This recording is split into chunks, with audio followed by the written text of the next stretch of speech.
This is ANN News Brief. Zimbabwean residents in the second largest city, Bulawayo, have complained about the supply of dirty water following days of heavy dry taps. The city council had shut down supply for several days for water pipes repairs and resumed supply after completing the work, but residents are now concerned about dirty water running from the taps. Residents have taken to Twitter to share pictures and their experience.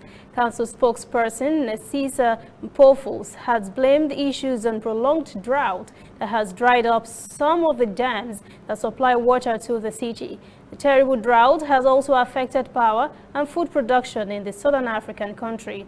Meanwhile, Agriculture Minister Perence Shiri has said Zimbabwe has only a month's worth of grain. He said the country has only 100,000 tons of grain in its strategic reserves. More than half of the population now faces potential food shortages because maize harvest halved last year. The minister is appealing to the government to help farmers cope with the drought. The worst invasion of desert locusts in the East Africa in 25 years is raising serious concern in the region. Authorities in Uganda have advised citizens to stock on food as the alarming locust invasion approaches the border with Kenya. The advisory was issued by the Government Citizen Interaction Center following reports that the locusts had reached the Samburu area, a district of 166 kilometers from the border. On Thursday, Kenya's Agriculture Principal Secretary Hamadi Boga said they were struggling to contain the locust swarms because of limited resources. Boga also said officers are exhausted from battling the pest from the past weeks. Now, there is growing alarm in East Africa about huge swarms of desert locusts, which are spreading across the region. Huge swarms of desert locusts have invaded countries on both sides of the Red Sea, destroying vegetation. The Food and Agriculture Organization says the crisis threatens food security across the region. It is warning that the scale of the surge could grow more than 500 times by mid-year if left unchecked. Stay with us, we'll be right back. We are on the road every day, canvassing throughout Africa for news you really need. We follow this story everywhere, from every corner of Nigeria to the wide African expanse. We bring you what's making headlines. We connect you with news you can use. ANN, African News Network, in a truly African spirit.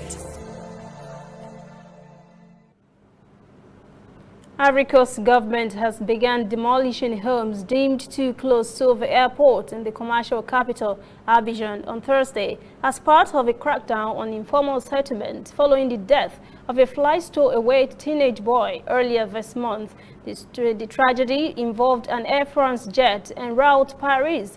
The boy's lifeless body was found after the flight landed at Paris-Charles de Gaulle Airport.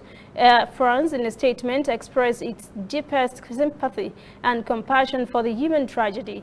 Ivory Coast authorities said the evictions would help to establish a 200-meter safety buffer around the airport in Abidjan.